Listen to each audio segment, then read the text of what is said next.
La France d'Emmanuel Macron, parce qu'il faut toujours préciser les amis, la France d'Emmanuel Macron est aujourd'hui la porte-parole officielle des terreaux au Mali.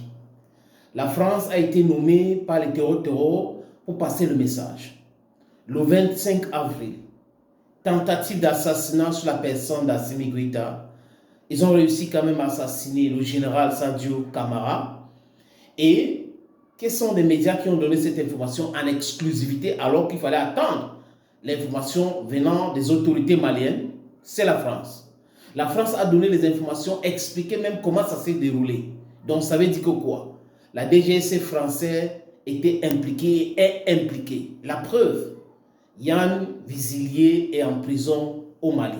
Il était arrivé là-bas, le lieutenant-colonel, pour corrompre l'armée malienne, essayer de faire déserter certains soldats qui l'ont fait d'ailleurs, et créer une situation de tension et détruire l'atmosphère au Mali pour que des généraux et certains militaires puissent assassiner ceux qui ne veulent pas s'aligner sur la doctrine ou la politique française en Afrique.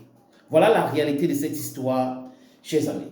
Donc, la France même a envoyé TV5 Monde, donc un média français corrompu qui est arrivé au Mali sans toutefois passer par l'ambassade malienne en France. Ou de toute façon, prendre un visa.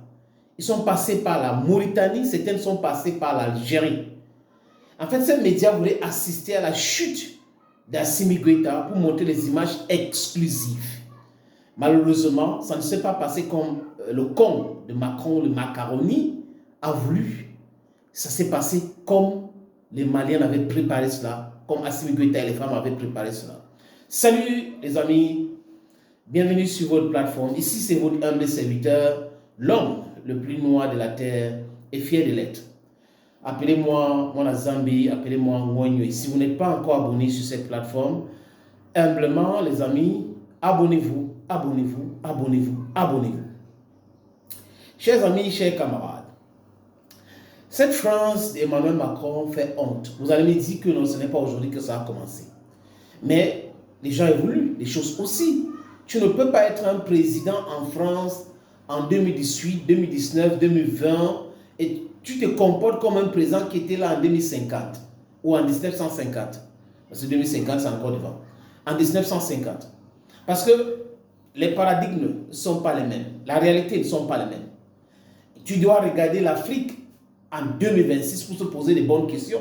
Tu ne peux pas penser que parce que De Gaulle avait manipulé les Africains, imposé la stupidité des accords coloniaux, que ça va rester comme ça. Et nous, parce qu'on est africains et on est noirs, c'est du racisme de penser comme ça. Parce qu'ils sont noirs, ils ne sont pas suffisamment intelligents, on peut les obliger de faire ce que nous voulons.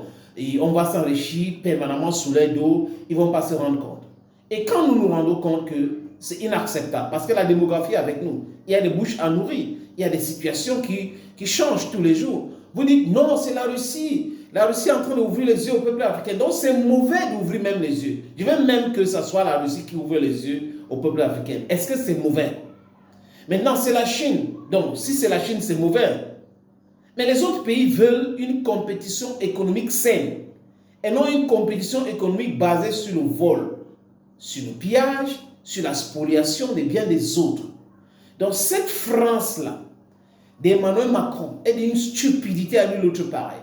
Je vous dis ici généralement que je ne suis pas un diplomate, donc je ne mets pas les gants. Quand je parle de l'Afrique, de mon Afrique, je parle avec beaucoup d'amour, avec beaucoup d'attention, avec beaucoup de passion. Et moi, je ne veux pas accepter que des gens continuent à nous prendre comme des bébés, à infantiliser les Africains. Monsieur Macron, aujourd'hui, prétend ne pas être proche des terreaux. Mais en réalité, les actes que la France pose nous poussent à dire cela, à confirmer même que la France est responsable avec les terreaux de ce qui se passe. Regardez les attaques ce week-end. En Ifi. En Ifi, c'est dans la région de Kidal. Tout de suite, les médias français ont commencé par la désinformation. Et ces médias-là ont posté des informations depuis Paris.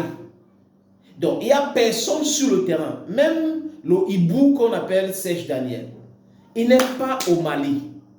Mais si vous n'êtes pas au Mali et que vous prétendez donner des informations exclusives, ça veut dire que vous avez vos sources au sein des pharma.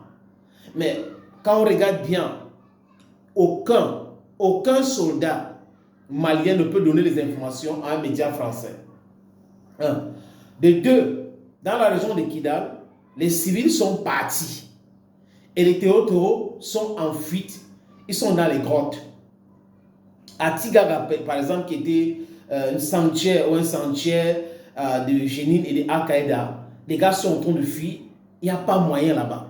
Donc, quand la France vient nous donner les informations en exagérant, ça démontre que les terreaux qui sont sur le terrain les ont dit que, les services secrets français les avaient déjà annoncé que voilà ce que nous allons faire pour essayer de sauver quelques terreaux. Mal les a pris. Parce qu'il y a des bombardements massifs violents sur les terreaux. Ils ont une lourde paix. Et là, ça va continuer comme ça. Voilà pourquoi j'ai dit clairement, les amis, sans me tromper, que l'attitude des médias français qui sont contrôlés par l'État français, dont le Quai d'Orsay. Le Quai d'Orsay, c'est quoi? C'est le ministère des Affaires étrangères. Et qui parle du ministère des Affaires étrangères de la France, parle de la politique de la France qui concerne les autres pays du monde. Et surtout l'Afrique, parce que l'Afrique était le dindon de la face hier. Donc, cette France continue avec ces médias qui prétendent avoir, franchement, des professionnels, des journalistes. Non, ils ne sont plus des journalistes. La plupart des journalistes français aujourd'hui se sont transformés en communicants. Je crois qu'ils savent de quoi je parle. Il y a une différence entre un journaliste et un communicant. Et maintenant, certains même ont poussé le bouchon très loin pour être des propagandistes. Ils mentent comme ils respirent au sujet du Mali. Donc, messieurs les porte-parole des terreaux au Mali, vous qui donnez des informations erronées au sujet de Kidal, sachez que le Mali est debout. Les femmes sont concentrées. Les pertes sont énormes de côté de vos amis, vos voyous, vos terreaux que vous avez envoyés au Mali. Et que le Mali d'aujourd'hui ne sera jamais le Mali de Modibo Keïta. Vous avez réussi votre plan hier avec Modibo Keïta où vous avez assassiné froidement. Moussa Traoré l'a pris, l'a mis en prison sur le contrôle de Gaulle et autres. Mais aujourd'hui, Assimi Goïta is a no-nonsense man. Emmanuel Macron, there is nothing you will do. Let me just tell you, there is nothing you will do that will make Mali fall today. The people of Mali are up. They are looking into your eyes. They are telling you this. You are nothing but a fool.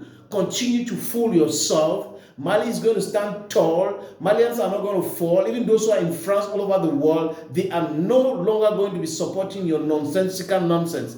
It's high time you change your paradigm. Malians and Africans are up and kicking, and we say no to imperialism.